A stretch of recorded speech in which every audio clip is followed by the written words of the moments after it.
ప్రతి మనిషి జీవితంలో కూడా వినోదం అన్నది వాళ్ళ జీవిత గమనంలో ఒక భాగమే ఉండాలి. ఎందుకంటే అది లేకపోతే మనిషి ప్రశాంతంగా జీవించలేడు. ఒక ఆనందం, ఒక నవ్వు, ఒక ఆప్యాయత ఇవన్నీ ఉండాలి.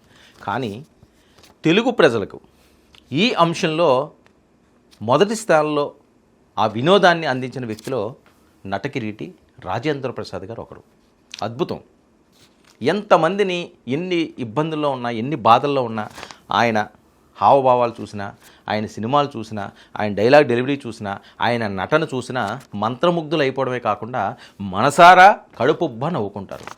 అలాంటి రాజేంద్ర ప్రసాద్కి ఈ మధ్యకాలంలో ఏమైందో తెలియదు కానీ ఆ నటకిరీటి నవ్వుల పాలైపోతున్నారు. టాలీవుడ్ సీనియర్ నటుడు రాజేంద్ర ప్రసాద్ గారికి అసలు ఏమైంది? ఇది బాగా జరుగుతున్న చర్చ.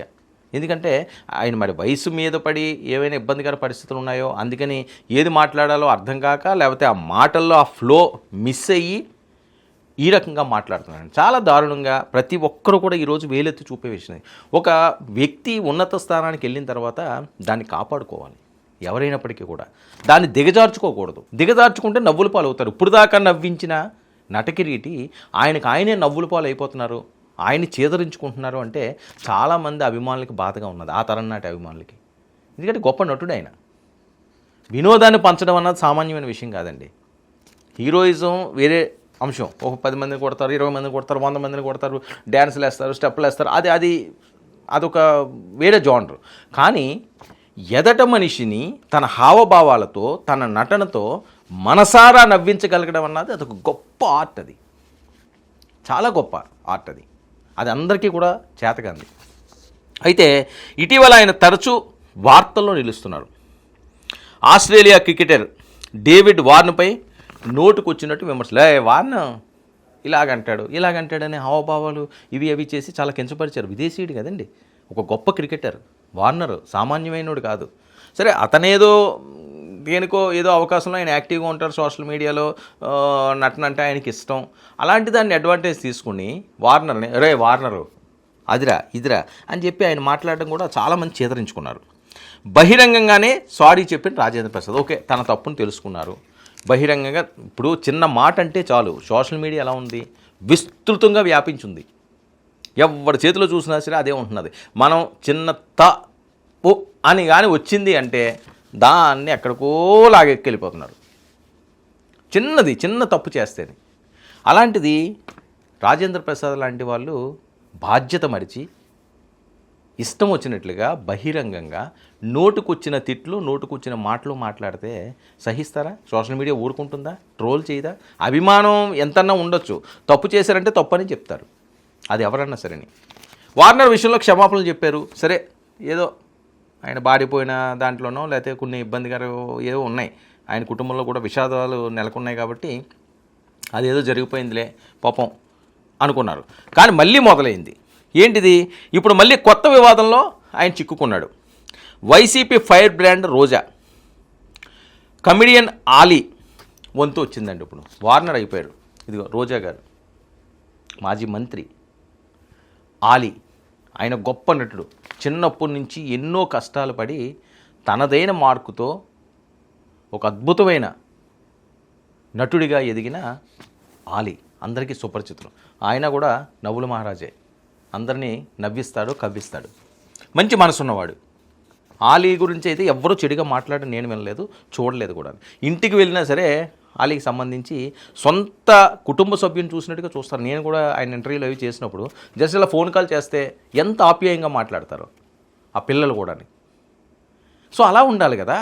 మనం ఎంత ఎదిగామన్నది కాదండి, ఎంత ఒదిగి ఉన్నామన్నదే ఈరోజు ప్రపంచం చూస్తుంటుంది. ఆయనకు అవసరమే లేదు, ఆలీకి అవసరమే లేదు.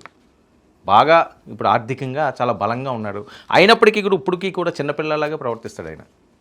ఆయనకు అవకాశం ఉన్నది అంటే అవసరం లేకపోయినా సరే రండి అంటాడు. సో అవసరం ఏముంది? అవసరం లేదు ఆయనకి. సో అలాంటి మనిషిని పట్టుకోండి, ఒక మాజీ మంత్రిని పట్టుకోండి, ఆయన మళ్ళీ ఇప్పుడు వివాదాల్లో చిక్కున్నాడు. ఎస్వి కృష్ణారెడ్డి బర్త్డే వేడుకల్లో రెచ్చిపోయిన రాజేంద్ర ప్రసాద్, రోజాపై నోటితో చెప్పుకోలేని విధంగా కామెంట్స్. ఒక మహిళ అర్చన కూడా, నేను మొన్న ఎప్పుడో ఒకదాన్ని చూశాను, అర్చన్ని ఏమే పోమే అని పిలుస్తున్నాడు ఆయన. సరే, మీకు ఆ చనువు ఉండొచ్చు, చనువు ఉంటే అది పబ్లిక్లో చేయకూడదు కదా. ఇప్పుడు చిరంజీవి గారు ఉన్నాయండి, లేకపోతే పెద్ద పెద్ద వాళ్ళు అందరూ ఉంటారు. వాళ్ళు మాట్లాడినప్పుడు ఏమే పోమే అని ఎవరినైనా అంటారు ఏ హీరోయిన్ అని? అనకూడదు. పబ్లిక్లో మన ఇంటర్నల్గా ఏమున్నా మన ఇంట్లో విషయాలన్నీ కూడా రోడ్డు మీద చెప్పుకోవాల్సిన అవసరం లేదు కదా. ఎంత చనువు ఉన్నప్పటికీ కూడా మనం బయట ఆ రకంగా మాట్లాడితే చులకన అయిపోతారు అవతల వాళ్ళు. ఇప్పుడు ఆవిడ ఒక మాజీ మంత్రి, ఆలీ కూడా తనదైన ఒక మార్కు సంపాదించుకున్న వ్యక్తి. వాళ్ళని ఎంత పరిచయం ఉన్నా, ఎంత మీకు వాళ్ళతోటి మంచి అనుబంధం ఉన్నా, స్నేహబంధం ఉన్నా ఈ రకంగా మాట్లాడకూడదని రోజాపై నోటితో చెప్పుకోలేని విధంగా కామెంట్స్ ఇది విపరీతంగా వైరల్ అవుతున్నాయి. కావచ్చు వినరు కానీ మీరు.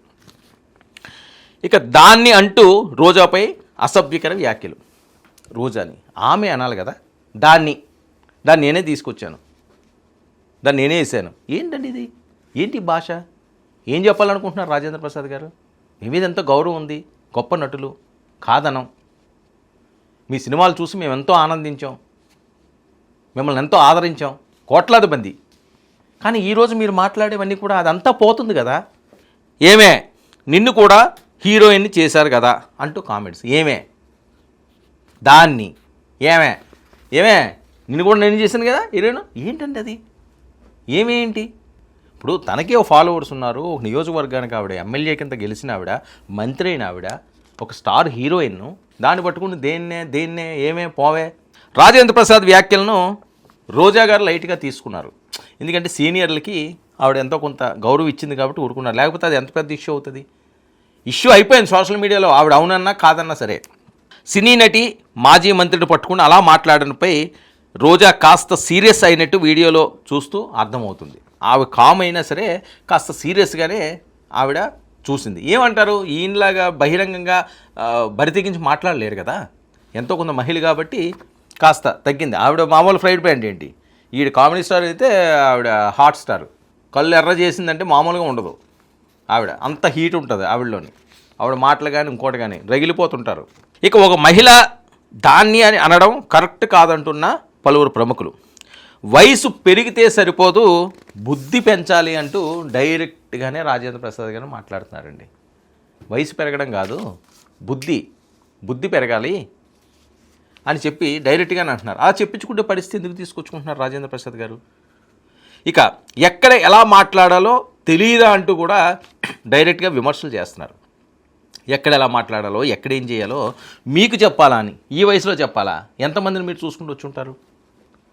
ఎందుకు ఈ రకంగా చేశారు? సరే, దాని గురించి ఏమైనా మళ్ళీ క్షమాపణలు చెప్తారా వేరే రకంగా అంటే అది కూడా కనిపించట్లేదని ఇంకా కోపంగా ఉన్నారు. వాళ్ళ అభిమానులే కోపంగా ఉన్నారు. రాజేంద్ర ప్రసాద్కు మెదడులో చిప్పు దొబ్బిందా అంటూ కూడా డైరెక్ట్గా కామెంట్లు చేస్తున్నారు. ఆ స్టేజ్ తెచ్చుకోకూడదు రాజేంద్ర ప్రసాద్ గారు. మిమ్మల్ని ఏదో విమర్శించాలని టార్గెట్ చేయడానికి కాదు, ఆ స్టేజ్ మీరు తెచ్చుకోకూడదు. ఎంతోమందికి మీరు అభిమానమైన హీరో, నట కిరీటి అని చెప్పి బిరుదును సంపాదించుకున్న ఆయన ఈరోజు మీకు చిప్పు దొబ్బిందా, నీకు మతుండి మాట్లాడుతున్నామని చెప్పి ప్రతి ఒక్కరూ హేళన చేసి మాట్లాడుతుంటే, చులకనగా మాట్లాడుతుంటే మీ ఫ్యాన్స్కి అది ఇబ్బందిగా ఉన్నది, మీ కుటుంబ సభ్యులకి అది ఇబ్బందిగా ఉండే పరిస్థితి. మీకు ఎలా ఉందో ఏమో కానీ. ఇక స్టేజ్ ఎక్కితే చాలు నోరు జారుతున్నారు రాజేంద్ర ప్రసాద్. నోటికి ఏది వస్తే అది మాట్లాడేస్తున్నారు. చిన్న పెద్ద మహిళలు అని కూడా చూడటం లేదు. ఎవరైనా ఇది కరెక్ట్ కాదని చెప్తే వారిపై సీరియస్ అయిపోతున్నారు. ఇప్పుడు కృష్ణారెడ్డి గారు అవనియండి, ఈయన మురళీమోహన్ గారు, నిన్న వీడియో చూశాను నేను. మురళీమోహన్ గారు ఆయన కూడా ఏదో అంటున్నాడు. ఆయన నీకేదో బుద్ధి లేదనుకుంటారు, నీకేదో ఇది అనుకుంటున్నారని ఈజీగానే వేస్తున్నాడు ఆయన. అంటే ఆయన నవ్వేశాడు పెద్ద రకంగా. మురళీమోహన్ గారు ఎలాంటి మనిషి? ఆయన ఎవరితోటన వివాదాలకు వెళ్తాడా? ఎంత సౌమ్యుడు. ఆలీ ఎవరితోటన వివాదాల్లోకి వెళ్తాడా? ఎంత సౌమ్యుడు. ఎస్వి కృష్ణారెడ్డి గారు, ఇంకా ఆయన గురించి ఇంక వేరే చెప్పాలా?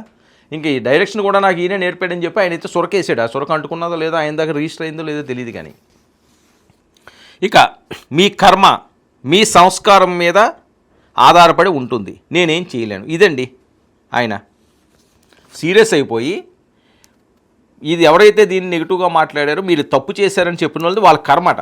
మీ సంస్కారం మీద ఆధారపడి ఉంటుంది, నేనేం చేయలేను, నేనైతే ఎట్లానే మాట్లాడతానని దబాయింపులు. ఆయన చూడండి, ఇంత జరిగినా ఇంతమంది తప్పు చెప్తున్నా ఆయన ఇలాగే మాట్లాడతాడట. సో గౌరవం ఆయనకు తీసుకుంటానంటున్నాడు. దాన్ని ఎవడేం చేస్తాడు? ఇక సోషల్ మీడియాలో తీవ్ర దుమారం రేపుతున్న రాజేంద్ర ప్రసాద్ వ్యాఖ్యలు. తప్పు చేసినప్పుడు ఏదైతే వారిని అన్నారో బహిరంగ క్షమాపణ చెప్పారు. సరే, వాళ్ళతోటి మీకు నేను ముందు చెప్పినట్లుగా ఎలాంటి నేస్తం ఉన్నా, ఎలాంటి దోస్తీ ఉన్నా బహిరంగంగా ఒక వ్యక్తిని కించపరుస్తూ తప్పుగా మాట్లాడకూడదు. వాళ్ళు దాన్ని ఎలా తీసుకున్నారన్నది పక్కన పెట్టండి. ఎవరెవరు ఎలా తీసుకున్నారన్నది అది సమాజానికి సంబంధం లేదు. సమాజం చూస్తున్నప్పుడు ఈ రకంగా మాట్లాడడానికి ప్రతి ఒక్కరూ తప్పు పడతారు. నేను ఇలాగ మాట్లాడతాను, మీ కర్మ మీరు అనుభవించండి. ఎవరి కర్మ? మీ కర్మ అవుతుంది. అది ఎవరు ప్రజల కర్మ అవ్వదు. ఎవరి మీద మీరు కోపాలు చూపిస్తారు? కర్మ ఎందుకు అవుతుంది? ఓకే, నేను ఇలా మాట్లాడడం తప్పేమో, ఏవే పోవే అని అనకూడదు కదా. పబ్లిక్లోని ఆలీనంతలా కించపరుస్తూ మాట్లాడకూడదు కదా. మురళీమోహన్ గారిని ఆ రకంగా నేను సమాధానం చెప్పకూడదు కదా. ఇలాగా మాట్లాడుకుంటే ఓకే, నాది పొరపాటు జరిగింది. పోనీ పెద్దవారికి నేనేదో ఒకటి అనబోయి ఇంకోటి అనేసాను, ఆ రకంగా వెళ్ళిపోయింది. ఆ చనువు మీద అన్నాను, ఎవరి మీద నాకు ఎటువంటిది ఏమీ లేదు. మేమందరం కూడా ఒక కుటుంబ సభ్యులు లాంటి వాళ్ళని ఒక్క గౌరవప్రదమైన మాట మాట్లాడితే రాజేంద్ర ప్రసాద్ ఎక్కడ ఉండు. కానీ ఇప్పుడు వెళ్ళిపోయాడు, కిందకి వెళ్ళిపోయాడు. సో ఇలాంటివి ఎవరు చేసినా సరే సమాజం ఊరుకోదు. మీకున్న పేరంతా కూడా ఈరోజు చెడిపోయే పరిస్థితి నెలకొని ఉంటుంది. మిమ్మల్ని ఆదరించిన వాళ్ళు, అభిమానించిన వాళ్ళు, గౌరవించిన వాళ్ళు, మిమ్మల్ని అందనాన్ని ఎక్కించిన వాళ్ళు ఇప్పుడు మిమ్మల్ని చీ అంటున్నారు. ఇదా రాజేంద్ర ప్రసాద్ ఏంది ఇది అని మాట్లాడుకుండే పరిస్థితికి మీ మాటలు మీరే స్వయంకృతాపరాధంతో తెచ్చుకున్నవి.